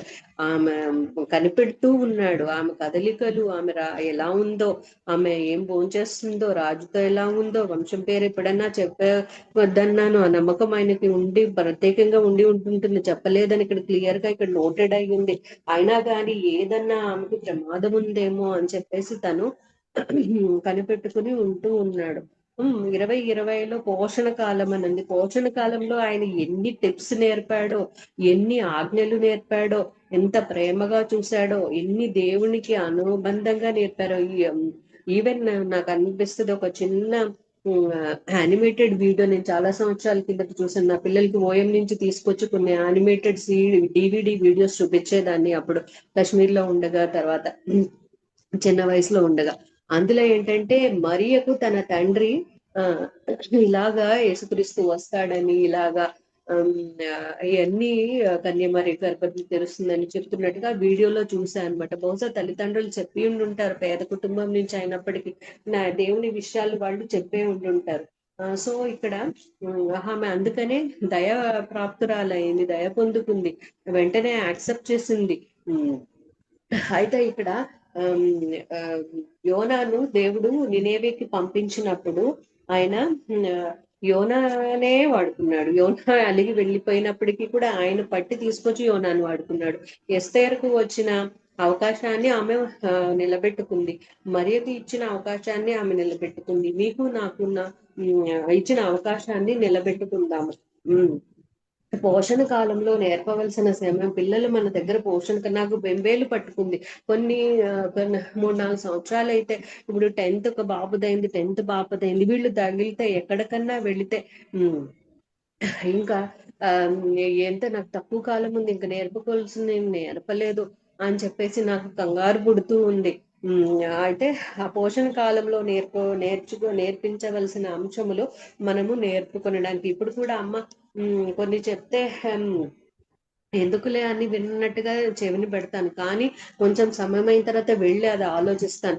కానీ ఇప్పుడు కూడా తను ఇచ్చిన హెచ్చరికలు ఆలోచిస్తూ ఉంటాను. ఆత్మీయ విషయంలో నేను నిర్ణయించుకున్నది, ఆమెకి చెప్తే ఆమె ముందుకు వెళ్ళేది, ఆమె చెప్పిన దాన్ని బట్టి నేను అనుసరించేదాన్ని, దేవుడు ఎలాగో మాట్లాడేవాళ్ళు. అలాగే పోషణ కాలంలో మరి తల్లి కుమార్తెలు, తండ్రి కుమార్తెలు, తండ్రి కుమారుడు, తల్లి కుమారుడు, మరి అత్తమామలు, ఆత్మీయమైన వారు, ఆత్మీయమైన కుటుంబంలో ఉదయకాలం నుంచి ప్రార్థన చేస్తున్న మనం మన పోషణ కాలంలో మనం ఒకళ్ళనొకళ్ళం హెచ్చరించుకుంటూ బహు బలంగా ముందుకు వెళ్ళవలసిన వాళ్ళంగా ఉంటున్నాం. నెక్స్ట్ వచ్చేసి మొర్దెకై వంగలేదు. నేను ఒకటి సర్చ్ చేసుకున్నాను, మొర్దెకై ఎందుకు వంగలేదు, నమస్కారం చేయలేదు, ఎందుకు? అక్కడ అయితే మొర్దెకై గురించి 3:3లో అడుగుతారు వేరే వాళ్ళు. ఒకసారి శత్రువుకి డైరెక్ట్ గా మనకి తెలియదు, హామాను డైరెక్ట్ గా అబ్జర్వ్ చేయలేదు మొర్దెకై వంగట్లేదు, నమస్కారం చెయ్యట్లేదు అని చెప్పేసి, కానీ పక్కనున్న వాళ్ళు వెళ్ళి హామానుకు చెప్పారు. సో వాళ్ళు ఒక విధంగా దేవుని చిత్తానికి పనికి వచ్చిన వాళ్ళే అవుతారు. హామాను అగాగు వంశస్థుడు, అగాగీయుడు. అతడు అమాలీకులకు చెందినవాడు. అమాలీయులకు ఆర్చ్ ఎనిమీస్ ఇజ్రాయేలీలకు. వాళ్ళని తీసివేయమని సౌలుకి ఆజ్ఞాపించినప్పుడు ఆయన అగాగు రాజును చంపలేదు, మొత్తం అమాలీకులను మొత్తము తొలగించలేదు. అయితే ఇక్కడ ఈ మధ్యలో అబ్జర్వ్ చేసిన వాళ్ళు ఉన్నారు, హామానుకు మొక్కలేదని చెప్పేసి వందనం చేయలేదు అని చెప్పేసి ఇక్కడ 3:3లో మనం చూస్తే, కాబట్టి రాజు గుమ్మమున నున్న రాజసేవకులందరూ రాజ్యాజ్ఞానుసారముగా మోకాళ్ళుని హామానుకు నమస్కరించిరి. అయితే మొర్దెకై మోకాళ్ళు ఎవరికి ఊని నమస్కరిస్తారు? ఆ దేవతలో దేవుళ్ళో మొత్తానికి వాళ్ళకి నమస్కారం, మనిషికి నమస్కరిస్తూ ఉన్నారు వాళ్ళు. మొర్దెకై వంగకియు నమస్కారం చేయకయు ఉండగా ఇక్కడ మొర్దెకై గురించి చూస్తే హామానుకు రాజు ఇచ్చిన స్థానం ఏంటంటే ఒక దేవత వంటి ఒక డైటీ స్థానం ఇచ్చినట్టుగా మనం అక్కడ చూస్తున్నాం. నార్మల్ గా మర్యాద కంటే అథారిటీగా ఒక మర్యాద ఇవ్వవలసిందిగా రాజు ఆజ్ఞ ఇచ్చినట్టుగా అక్కడ చూస్తున్నాం. ఒక డివైన్ పర్సన్ గా హామాన్ని ఉంచి అక్కడ అతనికి వందనం చేయాలి అన్నట్టుగా ఆజ్ఞ వచ్చినట్టుగా చూస్తున్నాం. అటువంటి వందనీయము విగ్రహారాధనతో సంబంధించింది. సో విచ్ అది దేవుడు అంగీకరించడు. అండ్ ఇంకోటి ఏంటంటే హామాను ఏదో ఒక సింబల్, ఒక ఎంబ్లమ్, లేకపోతే ఒక బిళ్ళ లాంటిదో సంథింగ్ ఏదో అది వేసుకుని ఉన్నాడు. అది వేసుకున్న వాడైతే ఒకటి అమాలేకీయుడు. అయితే మొర్దెకై అనుకుని ఉంటాడు, నేను బెన్యామీనీయుడిని కదా, బెన్యామీనీని అమాలేకీయుడికి వందనం చేయడం అని ఒకటి అనుకుని ఉంటాడు. ధర్మశాస్త్రంలో ఉన్న ప్రకారం ఎవరికి కూడా అన్ని ఐడలేటరీ వర్షిప్ కోసం అని చెప్పి వంగకూడదు అని ఉంది. సో దానికి వంగి ఉండి ఉండడు. అయితే తన ప్యాట్రిటియాజం ఉంది, దేశభక్తి ఉంది, దేవుని యందు భక్తి ఉంది, యెహోవాది యందు భక్తి ఉంది తనకి. సో అందుకని చెప్పేసి కూడా యూదుని ప్రత్యేకత తెలిసిన వాడు. సో అందుకని చెప్పి కూడా అతడు ఏ వంశంలో నుంచి వస్తున్నాడో తెలుసు. బహుశా సౌలు గురించి అంతా తెలిసిన వాడుగా ఉన్నట్టుగా మనం చూస్తున్నాం. అందుకే వందనము చెప్పలేదు. ఇక్కడ 3వ వచనంలో రాజు గుమ్మననున్న రాజసేవకులు నీవు రాజాజ్ఞను ఎందుకు మీరుచున్నామని మొర్దెకైని అడిగిరి. ఈ ప్రకారం వారు ప్రతిదినము అతనితో చెప్పుచూ వచ్చినను. వాళ్ళు ప్రతిదినం చెప్తున్నారంట. అతడు వారి మాట చెవిని పెట్టకపోయాను గనుక వారి మొర్దెకై యొక్క మాటలు స్థిరపడునో లేదో అని వీళ్ళు టెస్ట్ చేయడానికి హామానుకు చెప్పారు. సో అయితే అతను ఏమంటున్నాడు, హామానుకు తెలిపి ఏలే అనగా అప్పుడు మన మొర్దెకై ఏమంటున్నారు, నేను యూదుడను గనుక ఆ పని చేయజాలనని వారితో చెప్పి ఉండను. అక్కడ పరిశుద్ధ గ్రంథంలో రాయబడలేదు యూదుడుగా ఎందుకు అది వందనం చేయకూడదని. But he just stated that నేను యూదుడు కాబట్టి నేను చేయను ఆ పని అనేది ఉన్నది. ఒక జీనోసైడ్ లాంటిది వచ్చినప్పటికీ కూడా హామాను భయపడి వంగలేదు. హామానుకి దేవుడు ఎటువంటి సిచ్యువేషన్స్ అయినా కానీ టర్న్ అరౌండ్ చేసి దేవుని బిడ్డల పక్షముగా దేవుడు మరి చేస్తూ ఉంటారు. ఆ తర్వాత చీట్లు వేయించాడు. ఆ తర్వాత వచనాల్లో చూస్తే మనము 5, 6, 7, 8 వచనాలు ముందుకు వెళితే సకల జనులకు వేరుగా ఉన్నారని హామాన్ చెప్తూ ఉన్నాడు. మనం యూదులు, మన క్రైస్తవ బిడ్డలం సకల జనులకు వేరుగా ప్రవర్తిస్తుంటాం. మన విధులు వేరు, మన ప్రవర్తన వేరు, మన 9 ఆత్మ ఫలాలు కలిగిన వారము, మనం యేసుక్రీస్తు రక్తము చేత కడగబడిన వారము. మనము సాతాను సంబంధులకు లోబడే తత్వము కాదు మనది. మనం క్రీస్తుకే లోబడి ఉన్నాం. ఆ యొక్క గడ్డు సమయాన్నంతా దాటి వచ్చి ప్రభుల్లోకి వచ్చాం. మనము ఆత్మలో ఆయన ఆత్మతో ఏకీభవించడానికి, ఆయన ఆత్మలో లీనం అవ్వడానికి, ప్రభు ఆత్మతో మనం లీనం అవ్వడానికి ఇక్కడ వచ్చి ఉన్నాం. అయితే ఇండైరెక్ట్ గా హామాన్ గమనించలేదు, కానీ మధ్యలో ఉన్న మనుషులు గమనించి ఇతడు మాట నిలుస్తుందో లేదో అని చూస్తారు. అతని మాట నిలిచింది చివరికి. ఇక్కడ మనము ఇంకో విషయం చూసేది ఏంటంటే ఫాస్టింగ్ చేశారు వాళ్ళు.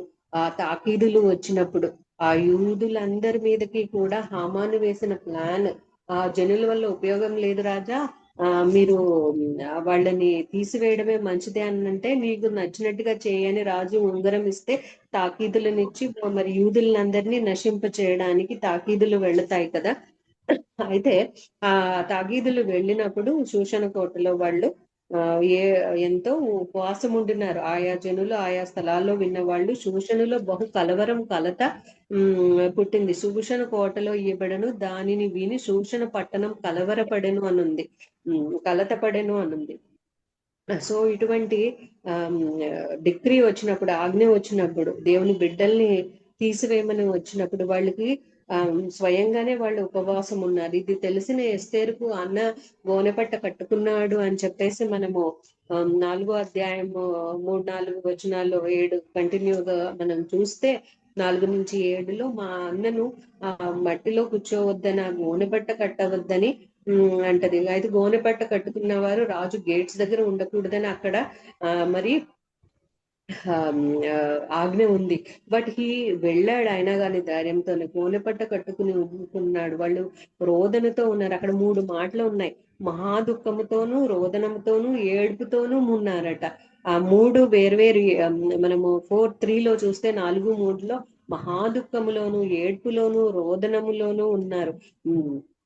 ఈ 3 మాటలు ధ్యానించలేదు కానీ అది 3 ఏడుపుకే, మనోదుఖానికి సంబంధించి ఉంది. అయితే అది విన్న ఎస్తేరుకు కూడా బహు విచారము, రాణి గొప్ప మనోవిచారం కలదై ఉన్నది అని చెప్పి 4వ వచనంలో కూడా మనము చూస్తూ ఉన్నాము.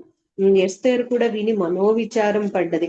4:4 చూస్తే ఆ రాణి గొప్ప మనోవిచారం కలదై మొర్దెకై కట్టుకుని ఉన్న గోనెపట్టుని తీసివేయమని ఆజ్ఞ ఇచ్చి కట్టించుకొనుటకే అతని యొద్దకు వస్త్రములు పంపెను గాని అతడు వాటిని తీసుకొనలేదు. అయితే తనకి ప్రైమ్ ఇంపార్టెన్స్ ఏంటి? ముందు వచ్చేసింది, ఇప్పుడు అంతా నాశనానికి వచ్చేసింది. అయితే ఇక్కడ ఒక సవాలు అంటున్నాడు. వారిని సంహరించుటకే సూచనలో ఇయ్యబడిన ఆజ్ఞ ప్రతిని ఎస్తేరునకు చూపి తెలుపుమనియు, ఆమె తన జనుల విషయమే రాజును వేడుకుని అతని సముఖమందు విన్నపం చేయటకు అతని వద్దకు పోవెలననియు చెప్పమని వచ్చిన మధ్యవర్తితో మొర్దెకై అంటూ ఉన్నాడు. అయితే ఎస్తేరు మీకు తెలిసిందే కదా, ఆయన ఆ బంగారు దండం చూపిన వారు తప్ప ఎవరి వైపు చూపిస్తుందో వాళ్ళే దయ పొందుతారు, లోపలికి రావాలి తప్ప ఎవరు చూపించారో ఇంక వెంటనే వాళ్ళు మరణానికి అర్హులు మాట, వాళ్ళు మరణం చెందవలసిందే.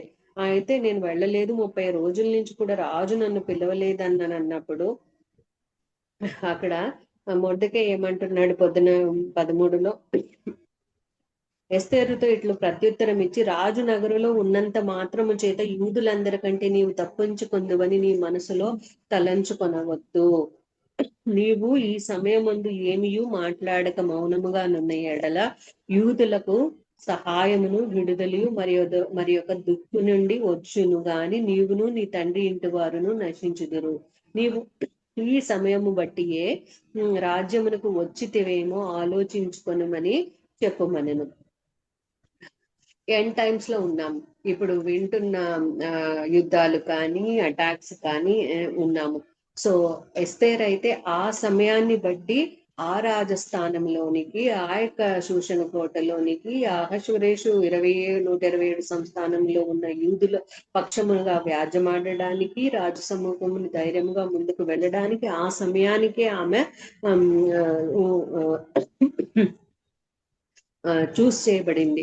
ఈ సమయములకు, ఈ ఎండ్ టైం సమయాలకి మనం చూస్ చేయబడ్డాం. కరోనా దాటి వచ్చాం, మరి అనేకమైన ప్రమాదాలు దాటి వచ్చాం. ఇంకా ఆయన ఆ యొక్క సృష్టికర్త అయిన యెహోవా యొక్క ఊపిరి ఊదిన శ్వాస మన లంగ్స్ లో, మన ఆ ఊపిరి మనం పీల్చుకుంటున్నాం, ఆ శ్వాస మనం పీల్చుకుంటున్నాం, మనం బ్రతికి ఉన్నాం. ఈ సమయముల కొరకే నీవు అని అంటున్నాను, క్షమించండి, నీవు నేను నియమింపబడ్డామేమో. ఫర్ దిస్ టైమ్స్ మేము మనం ఈ ఎండ్ టైమ్స్ నేపడ్డామేమో, మనం తప్పించుకుంటామని అనుకుంటున్నామేమో.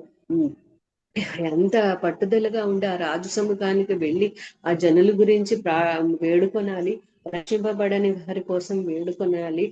రక్షణ ఎక్కడి నుంచన్నా వస్తుంది, నీవు కాకపోతే, నేను కాకపోతే ఇంకొకళ్ళు సువార్త చెప్తారు. కానీ నీకు నాకు ఈ సమయానికే ఆ బాధ్యత ఉందామో, వారి పక్షాన ప్రార్థించి మొర్రపెట్టే మాది బాధ్యత మనకి ఇచ్చాడేమో ప్రభువు. ఈ సమయానికే పెద్దలైన చిన్నవారమైన మన నుండి పెద్దలైన అందరి వరకు వయసు మళ్ళిందని అనుకుంటున్నారేమో, లేకపోతే నడి వయసు అని అనుకుంటున్నారేమో, నాకు బాలేదని చిన్న వయసు వాళ్ళు అనుకుంటున్నామేమో. ఈ సమయానికే మనం పిలవబడలేము. For a such a time as like this అని ఒక పాట ఇంగ్లీష్ లో ఉంది కదా, ఎస్తేరు ఈ మాట మీద, ఈ వచనం మీద ఇంగ్లీష్ లో, ఈ సమయములకే అంటే such a time as like this అని ఉంది కదా, ఈ సమయములకే మనం ఇక్కడికి జీవించబడుతున్నామేమో.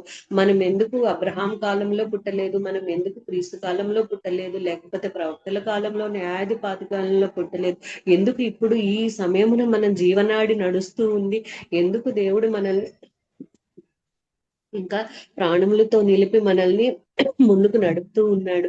ఈ సమయమును బట్టియే మనము ఈ అంత్యకాలపు రాజ్య అంతమునకు మనము నిలబడ్డామేమో మనం ఆలోచించుకోనమని అక్కడ మొర్దెకై ఎస్తేరుతో చెప్పినప్పుడు ఆమె సవాలుగా తీసుకుని, సరే శూషాను కోటలో ఉన్న వారందరినీ ఉపవాసం ఉండమని, ఇక్కడ నా చెల్లికత్తెలతో ఉంటానని ఆమె చెప్పింది. అన్న చెప్పేశాడు. ఇంకా ఆయన పోషణ కాలంలో ఆయన పట్టుదల ఆమెకి తెలుసు. ఆయన గోనెపట్ట కట్టుకోవడం అర్థమైపోయింది. ఈమె ఇక్కడ ఇంకా వెంటనే నిర్ణయం తీసుకుంది, నేను వెళ్ళకూడదు, నేను నశించుతాను, రాజు సముఖానికి వెళతాను అని చెప్పి అని అన్నది. మనం ఏ పట్టుదలతో ఆయన సన్నిధికి వెళ్ళాలి అనేది మనము ఇక్కడ చూడవలసిన వారంగా ఉన్నాము.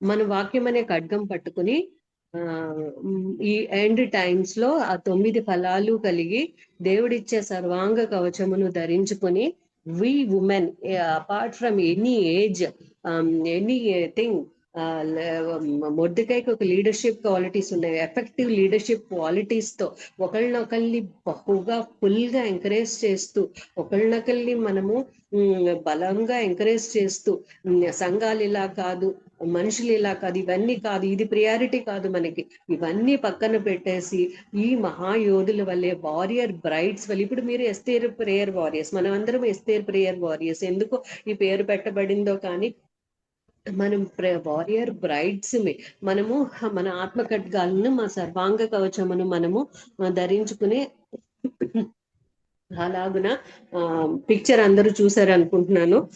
మనము అలాగు ధైర్యం వహించి ముందుకి దూసుకు వెళ్ళవలసిన స్త్రీలమై ఉన్నాము. ఈ సమయములకి ఏర్పరచబడిన స్త్రీలము, పెద్దవారేమి, నడి వయసు వారమేమి, యవ్వన వయసు వారమేమి గాని ఈ సమయమునకు పిలువబడిన వారముగా మనము ఇక్కడ చూస్తున్నాం. ఇంకా ఫైనల్ గా నేను ఒక మాట చెప్తాను. ఇంకా చాలా విషయాలు రాశాను కానీ బట్ ఇట్స్ ఎనఫ్.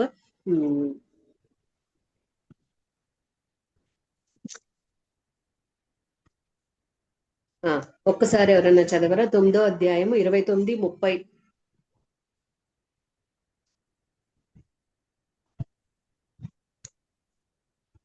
అప్పుడు పూరీమను గుర్చి వ్రాయబడిన ఈ 2వ ఆజ్ఞను దృఢపరచుటకు అబీహాయిలు కుమార్తెను రాణియునైన ఎస్తేరును యూదుడైన మొర్దెకయ్యును ఖండితంగా వ్రాయించిరి. మరియు యూదుడైన మొర్దెకయ్యును రాణి అయిన ఎస్తేరును యూదులకు నిర్ణయించిన దానిని బట్టి వారు ఉపవాస విలాప కాలములను ఏర్పరచుకొని, అది తమ మీదను తమ వంశము వారి మీదను ఒక బాధ్యత అని ఎంచుకొని వాటిని జరిగించేదమని ఒప్పుకొనిన ప్రకారంగా చాలమ్మా 31 కూడా చదవండి. ఈ పూరీము అను పండుగ దినములను స్థిరపరచుటకు అతడు అహశ్వేరోషు యొక్క రాజ్యమందుండు 127 సంస్థానములలోనున్న యూదులకందరికీ వారి క్షేమం కోరినట్టు విశ్వాసత్వములగునట్టు మాటలు గల పత్రికలు పంపెను. ఈలాగున ఎస్తేరు యొక్క ఆజ్ఞ చేత ఈ పూరీము యొక్క సంగతులు స్థిరమై గ్రంథంలో వ్రాయబడెను. అయితే ఇక్కడ వీళ్ళంటే అయిపోలేదు వీళ్ళ పని, అన్నా చెల్లెళ్ళ పని, వీళ్ళ పట్టుదల, వీళ్ళు జయించారు, హామాను ఉరిపోయి ఎక్కించారు, ఆ తర్వాత యూదుల శత్రువులందరినీ హతమార్చారు, కానీ వాళ్ళ కొల్ల సొమ్మును మాత్రం వీళ్ళు పట్టుకొనలేదు. అయితే ఇక్కడ వీళ్ళు హామాను యొక్క కుయుక్తిని, యూదుల నాశనమును అంతటిని వీళ్ళు జయించారు. మీకు అంతా తెలిసిందే. అయితే ఇక్కడ వీళ్ళ అన్నా చెల్లెళ్ళు ఒకటి నిర్ణయించుకున్నారు, అది తమ మీదను తమ వంశపు వారి, వాళ్ళు ఉపవాస విలాప 30లో సెకండ్ థర్డ్ లాస్ట్ లైన్, ఉపవాస విలాస కాలములు ఏర్పరచుకుని అది తమ మీదను తమ వంశపు వారి మీదను ఒక బాధ్యతని ఎంచుకుని, సో మన మీద, మన వంశపు మీద మన బాధ్యత అని మనము ఎంచుకుని ఆ ప్రకారముగా వాళ్ళు ఆ పూర్యం అనే పండుగను వాళ్ళు పాటించారు. మనం ఏం పాటించాలి? ఉపవాస విలాప కాలములు ఏర్పరచుకున్నారు, మనం చేస్తున్నాం. ఇంకా కావాలి, ఇది సరిపోదు, ఈ పట్టుదల సరిపోదు, ఈ ప్రార్థన చాలదు. ఇప్పటికే ప్రార్థనలో చాలా బలమైన మార్పులు చూస్తున్నాను, ఇంకా బలమైనది. ఆ రాజు పూర్తిగా మనకి చూపించేలాగా, మన వంశముల మీద దయ చూపించేలాగన మరి ఇది వాళ్ళు మర్చిపోకుండా ఆ యొక్క పూరీం అనే పండుగ దినాన్ని ఏర్పరిచారు. ఇది వారి మీద అన్నదమ్ముల అన్న చెల్లెల మీద బాధ్యత అంట, అది మన మీద బాధ్యత, ఇది మన మీద ఇది బాధ్యతగా ఎంచుకొని జరిగించదమని ఒప్పుకున్నారు వాళ్ళు. ఆ తర్వాత కింద 31లో లాస్ట్ 2 లైన్స్ లో యూదులందరికీ వారి క్షేమము కోరునట్టు విశ్వాసార్థము లగునట్టు మాటలు గల పత్రికలు పంపారంట, గుర్తు తెచ్చుకోవడానికి పత్రికలు పంపారు. లాస్ట్ గా ఇంకా 10వ అధ్యాయం 3వ వచనంలో మనము చూస్తే 3 వచనాలు చూస్తే, రాజైన అహశ్వరేషు రాజ్యమును సముద్ర ద్వీపములను పన్ను చెల్లింప నిర్ణయించను.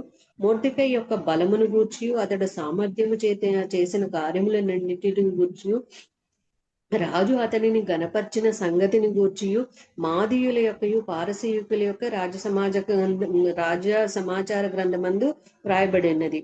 యూదుడైన మొర్దెకై రాజైన అహశ్వరేషునకు ప్రధానమంత్రిగా ఉన్నాడు. ఒకటి, ఆయన తన వారందరితో సమాధానంగా ఉన్నాడు. 2, తన జనుల యొక్క క్షేమమును విచారించేవాడుగా ఉన్నాడు. మనము మన బాధ్యత జనుల క్షేమం విచారించే వారంగా, సంఘస్థులు రక్షింపబడిన వారుగా, ఎన్నో సంవత్సరాలు వాళ్ళు ఉన్నా గాని వాళ్ళ గురించి విచారించే వారంగా, యూదులలో గొప్పవాడునై తన దేశస్థులందరి చేత ఇష్టుడై ఉన్నాడు. యూదులే కాకుండా దేశస్థులందరి చేత ఇష్టుడై ఉండాలి. మనం ప్రభు చేత ఇష్టుడలమై, యోగ్యులమై, దయ పొందిన వారిమై, ఆయన దగ్గరే గిలగిలలాడి విలువెల్లాడి ఏడ్చి మన వంశము కోసము పాటుపడే వారమై మనము ఇక్కడ ఉండాలి.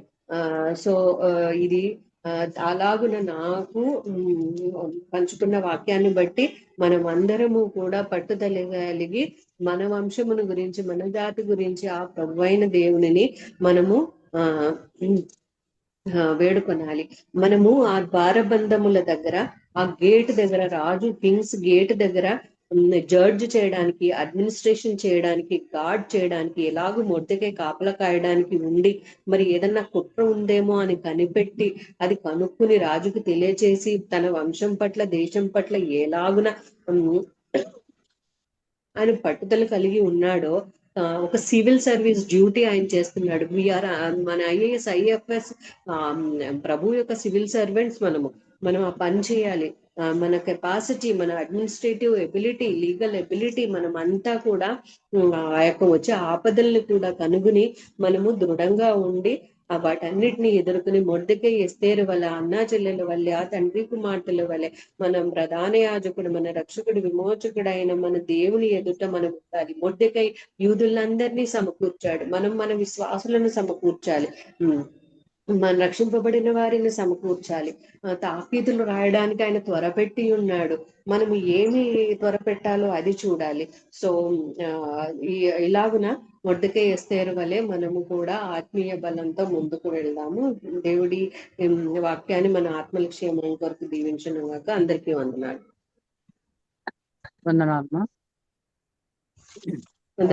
సంధ్య మరి చాలా విషయాలు ఎస్తేరు గ్రంథం నుంచి, ముఖ్యంగా దేవుడు అనే పదం లేదు అని అంటారు, కానీ హీబ్రూలో చూసినట్లయితే యెహోవా యెహోవా అనే మాటలు ఉన్నాయని మనకు ఆ లాంగ్వేజ్ చూపించి, ఆ లెటర్స్ ద్వారా దేవుడు అనే పదము ఇలాగా ప్రస్తావించబడిందనే విషయాలు చక్కగా వివరించారు. సంధ్యాకు వందనాలు. అంతేకాకుండా మరి ఎస్తేరు యొక్క గుణగణాలన్నీ కూడా మరి చాలా చక్కగా వివరించారు కదా. ఆ అన్న మొర్దెకై మాట విన్నట్టుగా, మరి రాజు దయను పొందింది, దేవుని దయను పొందినట్టుగా, మరి మొర్దెకైకి లోబడింది, ఆయన మాటలను గౌరవించినట్టుగా చూస్తున్నాం. ఆమె రాణి కాకముందు ఎలా ఉందో రాణి అయిన తర్వాత కూడా అలాగనే తను మొర్దెకైకి లోబడినట్టుగా చూస్తున్నాం. మరి ముఖ్యంగా ఇక్కడ తెలుసుకోవాల్సింది ఏంటంటే, ఒక స్త్రీ అయినప్పుడు కూడా ఆ వంశం యొక్క క్షేమం కోరినట్టుగా మనం చూస్తున్నాం కదా. మరి ఈ విషయాలన్నీ మనము మన పిల్లలకు తెలియచేయాలి. అంతేకాకుండా మన ప్రజల కొరకు మనం భారంగా, మరి ఈమె రాజు ఎదుట కన్నీళ్లు కార్చిన స్త్రీగా చూస్తున్నాం.